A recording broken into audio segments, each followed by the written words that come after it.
father was born. My father was born here, and my father was born here, and when his father got a job working on the railroad, he was a foreman.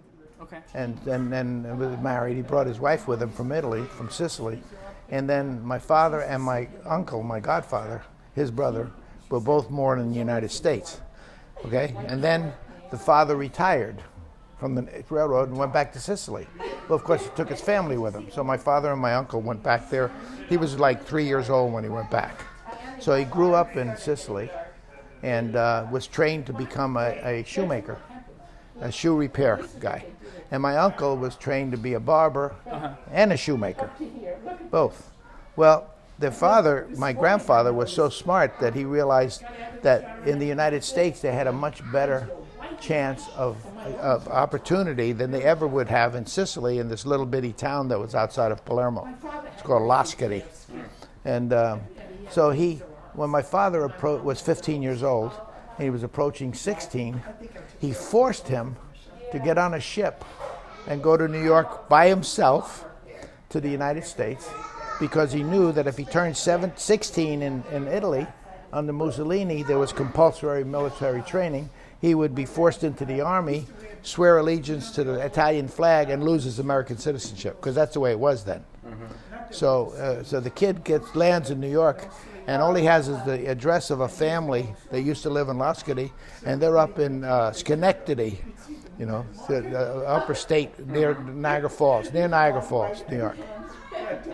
So when he got to New York, he wandered around Times Square for a day, and he saw that there was shoemaker shops. And in those days, all the shoemaker shops were Italians.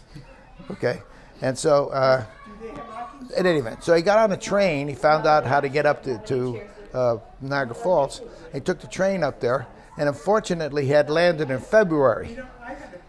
And he had grown up in Sicily. He'd never seen snow in his life. And he got up there, and it was terrible weather. It was snowing like crazy, and it was horrible. Windy and freezing. Yeah, and he was there one day, got back on the train, went back to New York. New York is pretty cold in February, too. That's true, but it wasn't as bad as Niagara Falls. Wow. So when he got to New York, he walked around Times Square, 42nd Street, and he went to this shoemaker shop to see if he could get a job. And it was Italian. Thank God it was an Italian family that took him in, basically. And they found a room for him to rent and gave him a job. Wow. So he worked for these people in New York and grew up there 2, 3, 4, 5, 6 years. And during that time, my mother was living in the Lower East Side of Manhattan. Mm-hmm. And somehow or other he met her. I really don't remember how that happened. But he met her. And the two of them got together, and they decided to get married. At how old? I think, it's a good question, Dale. I'm going to be guessing. 1920 maybe? Probably. 20, no, they were probably over 20, 21, 22. See, yeah, because when my dad died, I was a late teenager, so about 22, 23, something like that. So, in any event, so they got married, and they moved. He had found a shoemaker shop that was for rent in Brooklyn, and it had a big room in the back, and a bathroom, and a little kitchen, and then a yard. And the yard went against a big brick wall, which was the side of a garage that the next door bread shop had for their trucks. Mm-hmm. Anyway, so that's where I was born. I was born in that little house, And the house it wasn't a house. It was a store front. Then you went through the side, and then you went down a little hallway. There was the bathroom. Then you went into the kitchen, and then one room. And me, my mom, and my dad lived in this one room. Studio apartment. Yeah, but there was a door out to the backyard. And I could play out in the backyard and all that kind of stuff. It was fine. It didn't bother any of us. So that's where I grew up. Then my brother Joseph was born 6.5 years later. And then after that, my sister was born 6.5 years after him. They were about 7 years difference each. By that time, my dad had been very successful with the store. he took and bought.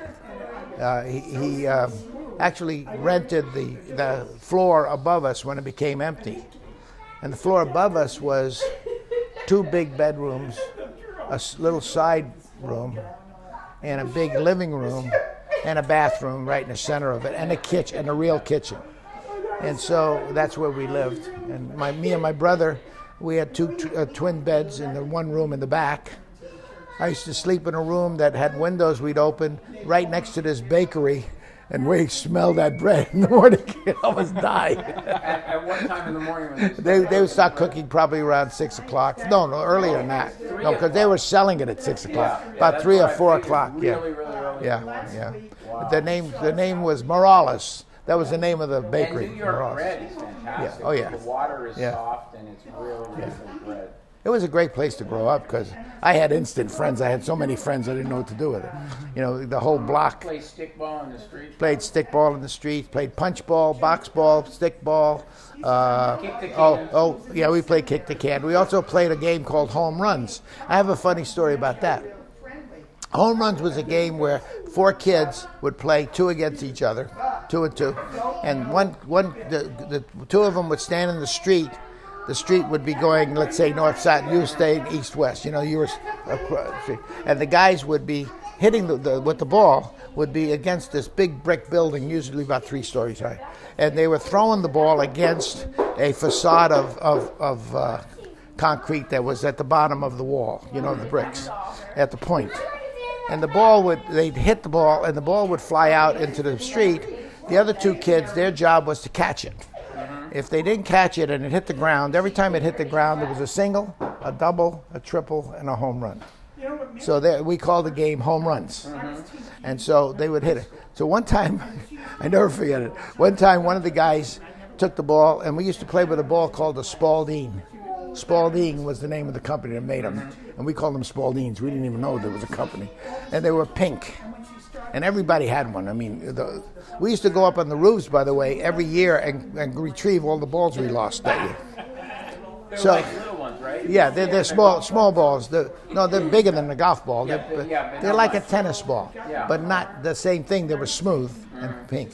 So what happened was one of these guys hits the thing so hard it goes all the way up to the 3rd story, goes right through the window.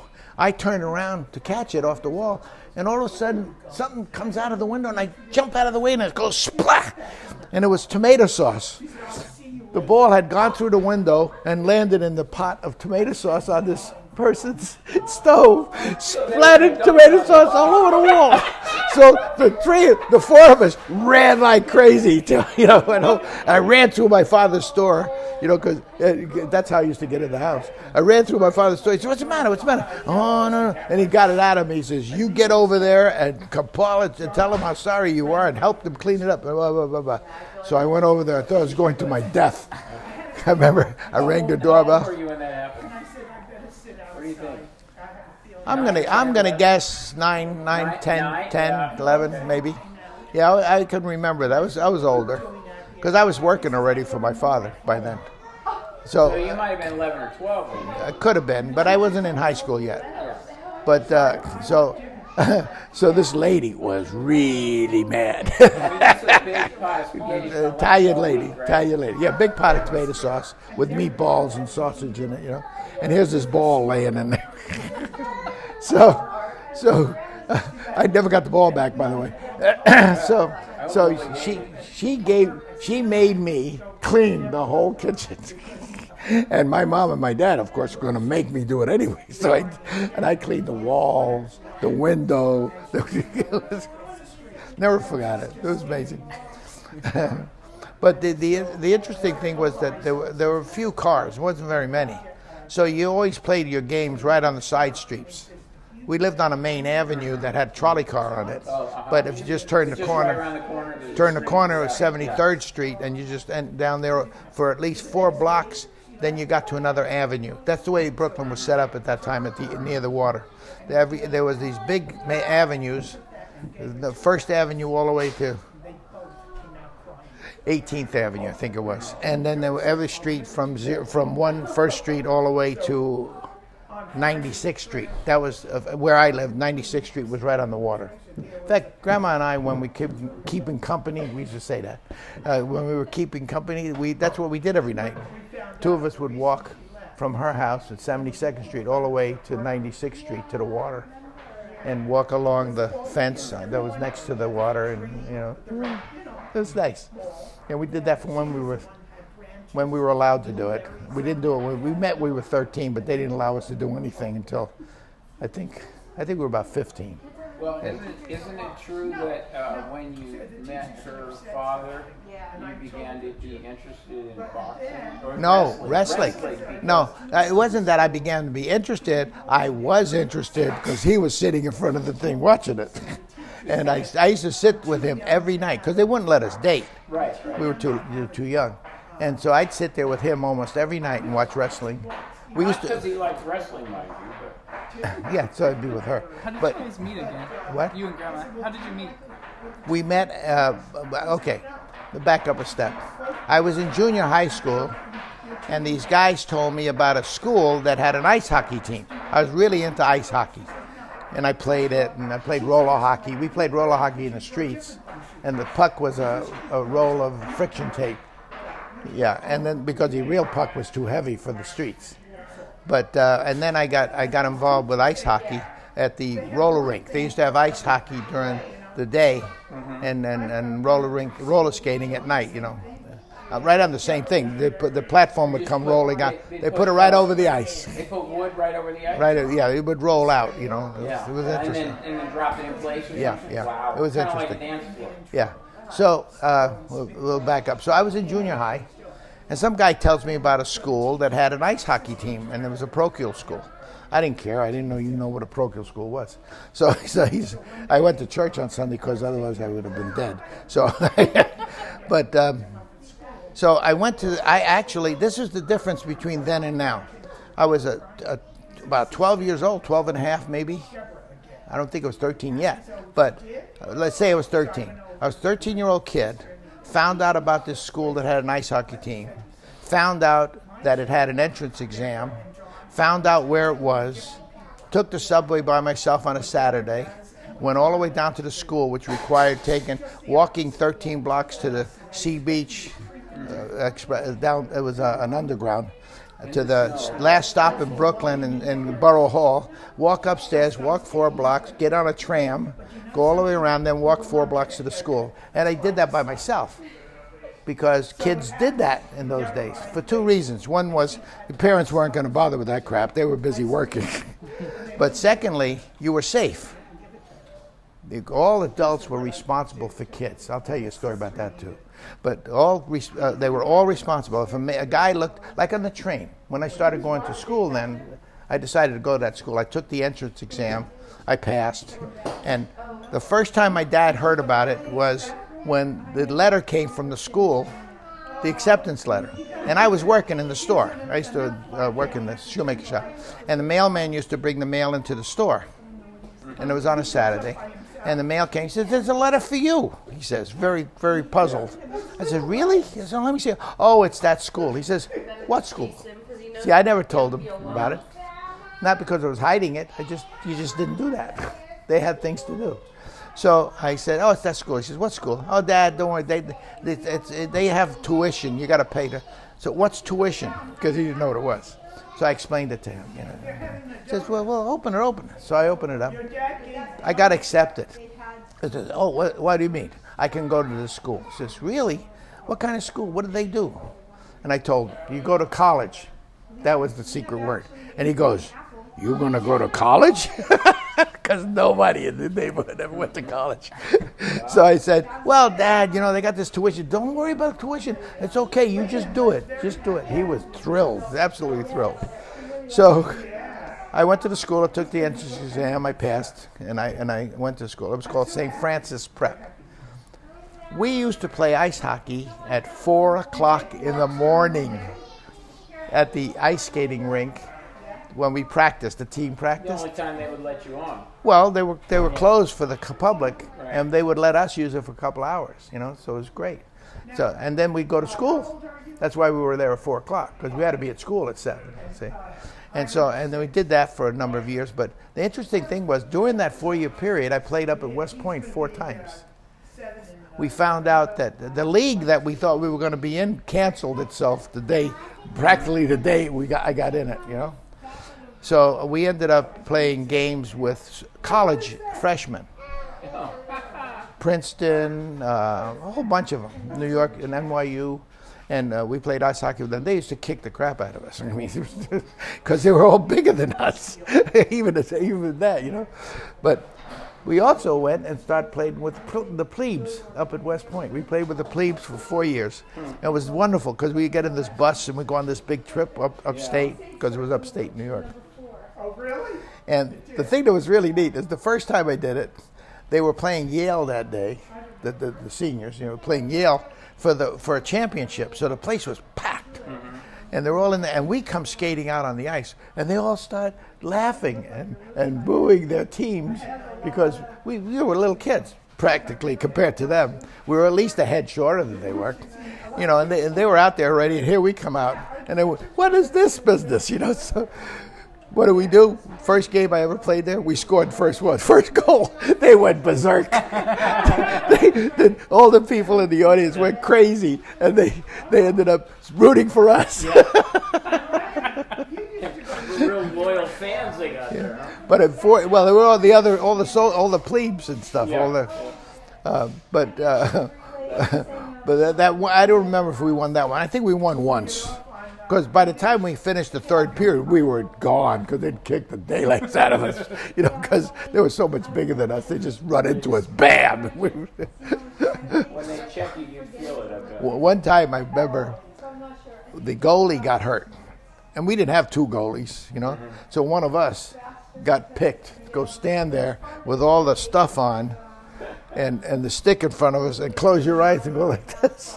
Those guys almost killed us. It's really amazing, but it was wonderful. And then and the wonderful thing about it was, think about it, 2 things, major things in my life. 3, I'll count you. 3 things in my life would not have happened. 1, I would not have met Jo, because I met her when the guys told me one day they were going to go to a church bazaar, and would I meet them there and so on, and I did. It was a Friday night. I went to meet them. And Jo was there with her sister. Had I not gone to that, if I hadn't gone to that high school, if it wasn't for ice hockey, right, I could say I would have met my grandma. That's right. That was the next thing, miracle. You wouldn't be here, okay? Because I wouldn't have met you. I wouldn't have met your mom. Yeah, well, we would have had her probably, but because as things developed. But all of that happened because that happened. It's really amazing when I think about it. Don't throw things from up top, please. I didn't even see it. What was it? Well, So, Noah, don't throw things. but in any event, so I remember going to this bazaar, and there was these guys, and there was these girls, about 5, 6 girls that they knew, and Jo and her sister were 2 of them. And so Jo and I, for whatever reason, we kind of decided to go bet on one of them wheels, and we pooled our money, and we came up with a dime. and we took that 10 cents, we stuck it down, and we won. Right, Jo? Yeah. Do you still have that little bear? Where is it? Because I threw it away. Why? Because you cut it open. Whoa. There's another part of that story. No, what happened was the boys took out penknife and wanted to see what was inside of it, and we opened it up. How come you didn't pick my sister? You chose me. Yeah, wait. He said because she was a wimp. You were nasty. I was in my father's store one day, and I found the shoes from her family, and my father used to have the phone number. Yeah. So I called the number, and she answers the phone. I'll never forget it. She says, "I says hi. This is Myron. You know, no, really? Oh, you want to talk to my sister?" She said those exact words. I says, "No, wait a minute. There's another one. No, I want to talk to you." She goes, "Why?" And this is how old? How old were you? 13. 13. Uh-oh. And that's how it started. It hasn't changed. No, it hadn't changed a bit. Exactly. Exactly. The lucky break that we had was that of course, I went to college and I graduated, but I wouldn't have done that either. I really wouldn't have. And we got the job offer in California, and we took it. And we decided, and we were smart enough, thank God, to wait till we were 21 to get married, so I didn't screw up the school part. And as soon as I graduated, we got in the car and we took off and we drove all the way to California. That was our honeymoon. It was 10 months. When we got to California, we went to Van Nuys and we found an apartment and we rented it. We bought furniture. We did the whole 9 yards. It was amazing. Right, Yes. Mike? What? It's because you didn't want to run numbers in New York. No, The shoe shop. I didn't know what I would have done. I'd have been a shoemaker, probably. Look at this guy. Look at him. Look at him. Look at him. He's cute. So cute. So, in any event, that's the story. And then, of course, when we got to California, she was instantly pregnant. And I got promoted to go up to, and I went up, I had to go to Palmdale. And we lived in an apartment in Palmdale for a few years. Came back down, bought a house in Canoga Park. They have 1,450 square foot house, $13,500. That's the dream. How about that for a change? Today it would be $700. Today that same house would cost $500,000, $600,000. Yeah, well, I'll get that for you. It was on a nice piece of property too. Here, let me. You're doing too much work. Things have changed, unfortunately. Oh, be careful. What's the matter? Careful. I'll get it. Oh. He's climbing.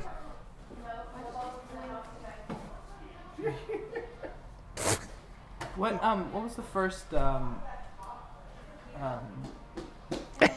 that they hired you out of? Well, when they hired me, first Right job- out of college, right? Who Yeah. was that? I went to work at the very west end of the San Fernando Valley, up in the hills up there, the rocky hills that they were shooting all the westerns in. Uh-huh. And on the top of that hill was a test facility called Santa Susana. Belonged to North American Aircraft at the time. And up there they had built these huge test facilities. They were big. They had a tank for the fuel and a tank for the oxygen, liquid oxygen, and they used to mount these engines at the bottom of it and fire them. It was a great job for a young kid. Jeez, we used to love it. I also met people that I probably never would have met. I met most of the Germans that came from Peenemünde because they were all brought over by the army. Von Braun was a friend of ours. He came to our house. He used to come to our house. And Willy Maratzik, who worked for him, was my boss at one time. Dieter Hutzel was another one of them. He was a friend of ours. So it was a lucky break, really was. And then the job was fun. It was really, really very interesting. And then ultimately they became North American Rockwell, and then Rockwell International, and it was always the same company for me, but it was just different names. And then they built this facility called Rocketdyne. They had divisions, and I worked at Rocketdyne. That's where I grew, and I became a manager and stuff. So, are you in regular school now? When you were involved in the space program, right? Oh yeah, big time. First grade? Yeah, Man on the Moon project was a big project I was on, of course. Was that with We Rocketdyne? Rocketdyne built most of the engines on most of the stages. The one we didn't was the lunar landing stage that had one from RMI, Reaction Motors, but we built all the other ones.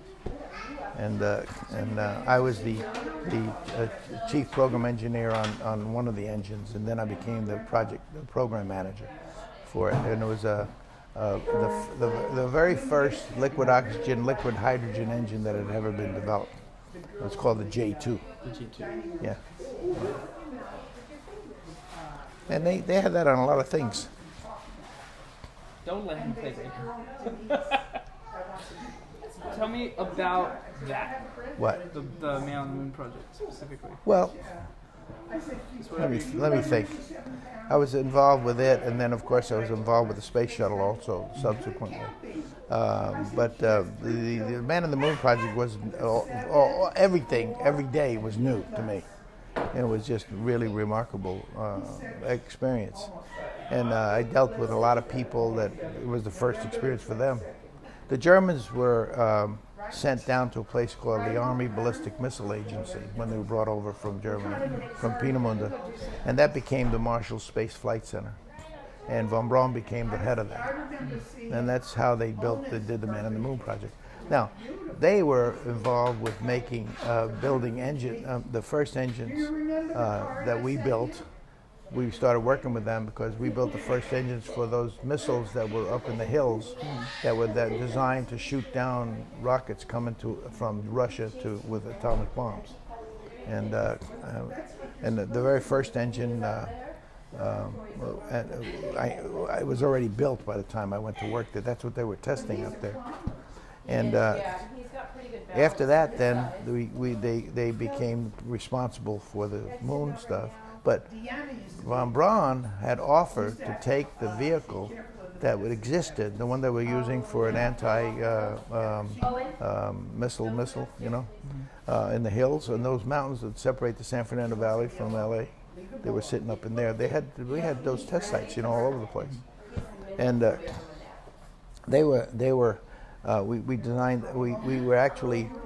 he was actually telling the government how they could use that vehicle to be the first satellite in space, because that was the first thing before the moon thing. And the Russians beat us, Sputnik. And the only reason they beat us is because of political reasons. Because the idiots at Washington said, no, we have to do this only with equipment that's for non-military reasons. And so they funded an entire new program, and they built an engine down in Florida, some company, I forget the name now. I don't think it was Reaction Motors, it was somebody else. And I've forgotten it. But they failed miserably. Never got it in the air, and it ever flew and did anything. And so, meanwhile, what did they do, of course? Is they immediately went back to von Braun. He immediately, within 9 months, put a satellite in orbit. It was too late, though. You know, the Russians had done it. But the subsequent programs, I remember vividly when we knew, you know, for sure that we were going to beat the Russians to the moon. Yeah, because there was no way they were going to do it. They were building engines for vehicles that were 5 times bigger than our vehicles. Those Russians. Yeah, because they were so much heavier, you know, so much bigger. And so these big giant engines, they were blowing them up regularly. And it was great. But then we landed on the moon, of course, that was a big deal. But the program I loved the best was the space shuttle. Space shuttle was a special one for me. I really felt so bad when they canceled that program. That was a big mistake. Because I watched how an industry has really literally tens of thousands, maybe even hundreds of thousands of people involved in it. Gets built up, it costs a fortune to do that. And then they do what they were going to do, and then they kill it, and they don't have anything follow on. And then about 5-10 years later, they decide to do something else, and then they have to build up that whole thing again. It was really awful. It was politics and government at work. Yeah. You know. But it never affected us because we were always very busy anyway. It didn't matter, except that it was too bad because we could have done things cheaper and earlier and more effectively, I think. Mm-hmm. But in any event, I did that, and then I ended up retiring. Let's see. Yeah, I ended up retiring early. I remember why. Oh, I remember why. Rockwell sold the entire aerospace and program part of the business to a company in St. Louis, and they just absolutely had no understanding of what the hell was going on, and I just got tired of it. I said, that's enough, I'm done. By that time, I was in the airplane. I was actually in the airplane business by then, because I was working with that part of the company. Then I ended up going back as a retiree. I went back and did work on contract labor. I did that for 9 years, I think.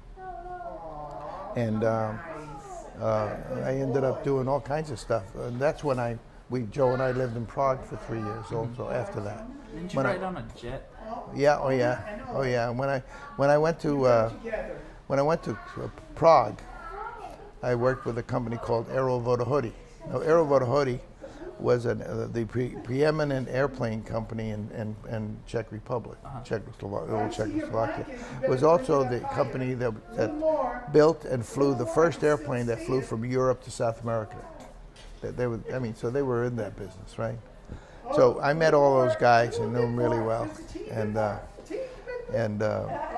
we worked together with them because I was now a director of a division that was down in Anaheim, where what we were doing was helping people with American-built airplanes that were now obsolete. Their software and their weapons and all that stuff were all obsolete.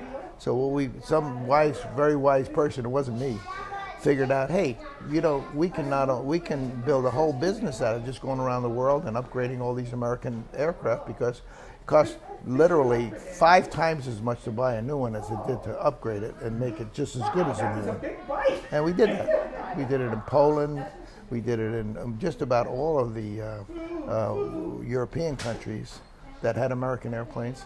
Greece. We did it all over the place. And all over the South Pacific. And so that's what I had never been. Well, which fingers? I had never done it. Worked with companies on the South Pacific side, but that's when I worked there all the time. Korea, Japan, the Philippines, company, all of Thailand, all of them. But anyway, somebody also figured out, they said, well, look, if we could go and upgrade American planes that are out there, we can help a company that's designing and building an airplane from scratch by providing them with all the software, the avionics, and and weapons. So we did that.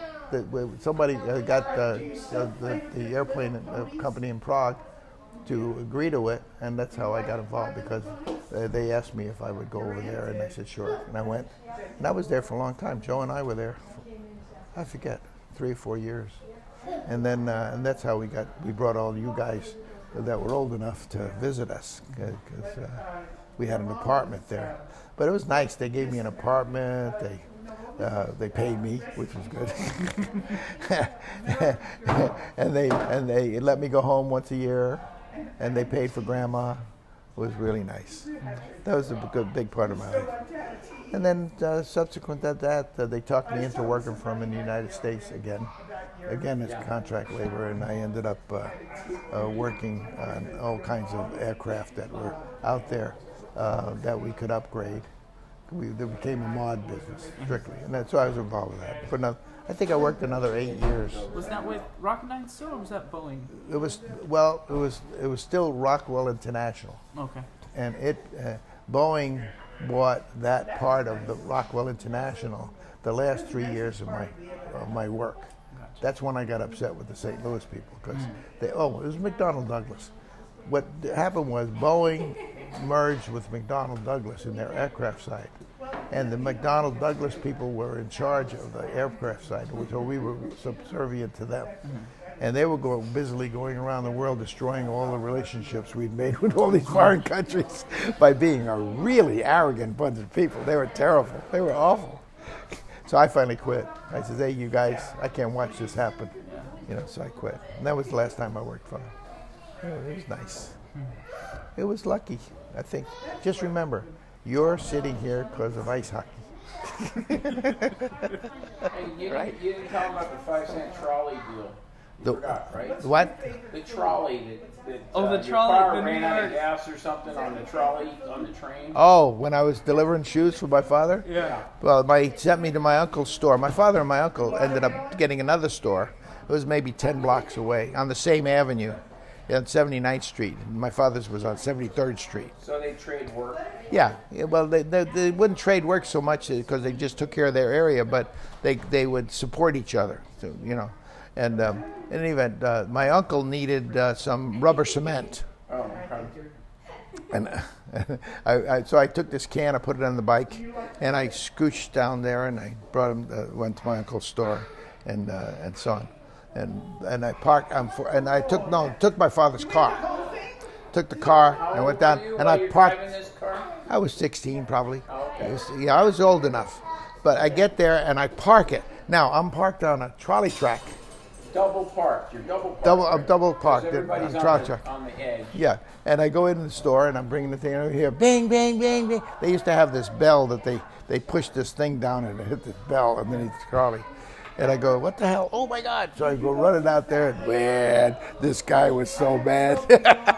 And I drove the car away, you know.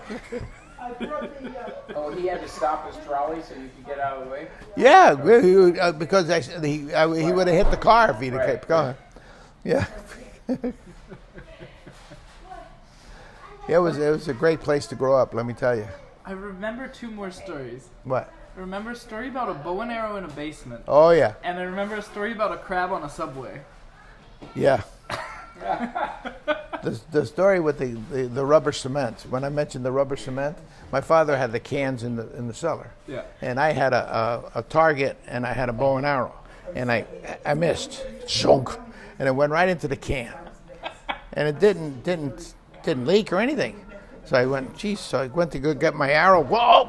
I put it back in because it started leaking. So I took a knife and in any event, I cut it off. And I just left it there. Never did anything. One time, oh gosh, it had to be 3 months, 2 months later. After you forgot about this. I had forgotten by then. Excuse me a second. Oh, Mary. Where was I? You forgot about the can. Oh, the can. So I forgot about the can. And one time, I never forget it, my uncle was down in the cellar. And I hear, Marillo! And they call me Marillo, you know. And I go, uh-oh, what the hell's that? I knew exactly. And I said, oh, God, he got the can. And then he went down there, and he'd taken the top off it and popped the thing out. I don't know why. He got pressure in it, I guess, or whatever. And it went, it spilled cement all over everything. Oh, no. Yeah. That's okay. He loved me. It was all right. Yeah, the other one. What was the other one? The crab on the subway. Oh, no, the crab was, Joe and I used to go crabbing. And me and my friends, of course, used to go crabbing before that. And we'd go crabbing when I was a kid. I was 10, 11, 12 years old. We'd go crabbing. And the way you went with a cage that you had. It was about this big square, you know, big cube. And the 2 sides were connected with a rope. And when you drop, and you put a weight in the bottom and a fish that you tied in there, and you threw it over the side of the pier, and it hit the water, and the weight of the it was a horseshoe, would bring it down to the bottom, and when it hit the bottom, the doors would open. It was 4 doors; they would open. They had 4 ropes connected, and you just wait. You couldn't see it. And you wait maybe 5 minutes, and then you pull all 4 cords together and pull it out of the water. There'd be crabs in it. And you take them out, put the crabs in a burlap sack, throw it back in, do it again. We didn't have to go for more than 4 or 5 hours, and we'd have a whole big sack full of crabs. So when we went home, we were on the subway. So naturally, one of them had to escape. And he'd go on the floor, and he'd be screaming like. Oh, how did that happen? And when we got home, we used to walk up and down the block and knock on the door and give everybody crabs. Because you have way too many crabs. I mean, we couldn't, there's no way. We used to do that with clams, too. We used to go to Sheepshead Bay and walk out in the water. The thing that was interesting about Long Island was that the south side of Long Island, most of it, you'd walk out and you'd be up to below your knees for way out there. I bet you'd be half a mile, and you'd still be up to your knees in the water, and then all of a sudden you drown, you know. The next step. Yeah, next step. But all the time in that part of it, if you felt around with your feet, you'd feel the clam, and then you reach down quick and grab it before it took off, and then throw it in a sack. And we'd get all the clams we could handle in a couple hours, and we did that for years with a nickel. You know, you get on the subway. Nobody had a car, and nobody would have used one anyway. The other thing is when Grandma and I were keeping company, when we used to go down there, we'd go to the Poughkeepsie Pier. I remember that one. And we'd go fishing. And we'd come walking. We'd go crabbing. Crabbing. And we would walk on this pier, the Poughkeepsie Pier, with our crab net, and they'd be full of these Italians, old Italians. They were fishing, and they'd scream and yell at us and chase us off the pier because they didn't want us splashing in the water with our crab net. Just so you know, I got curls going out back. And but we just kind of wait till they got tired of chasing us, and we do it anyway. But the crabs, the same thing. We'd bring them home. I mean, a lot of crabs. We bring them home, and we go down and give them to the neighbors, and then the rest of them we'd split, between the two families. And my mother used to put them in tomato sauce and make spaghetti, and put that tomato sauce on the crabs. It was great. A lot of people don't understand. Growing up in New York was really a good thing because I took piano lessons at Wurlitzer on Times Square when I was 10 years old and did it by myself. Walked down to the subway. It was elevated there. Walked down to the 71st Street station.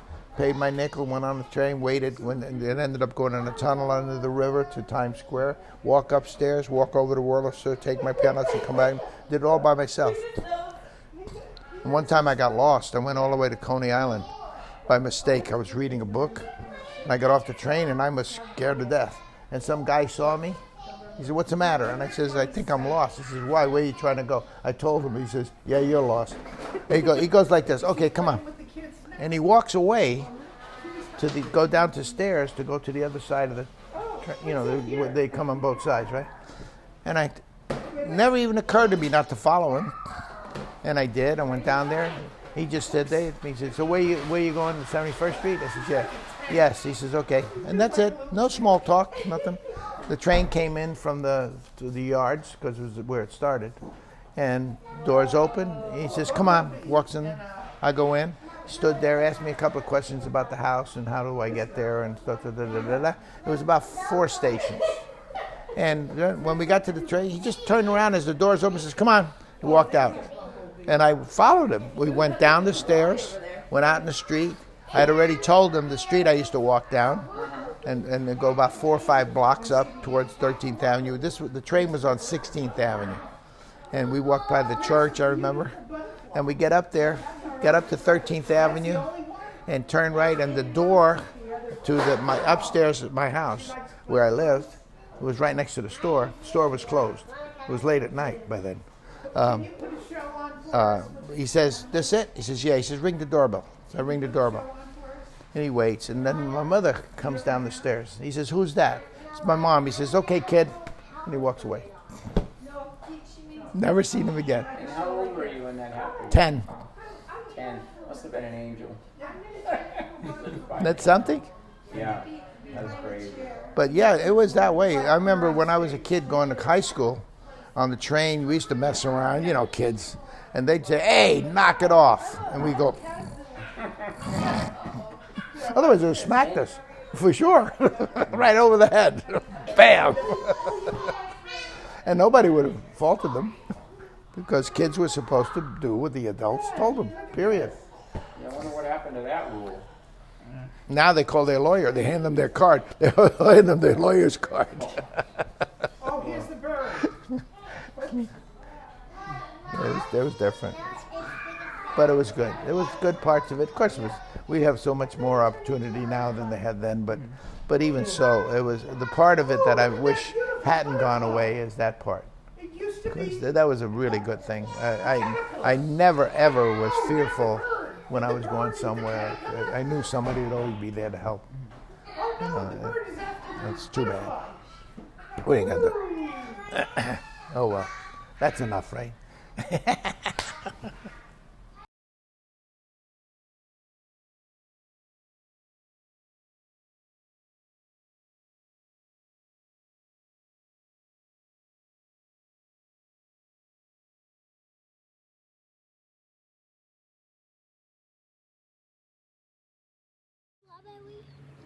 It's a wild red clover.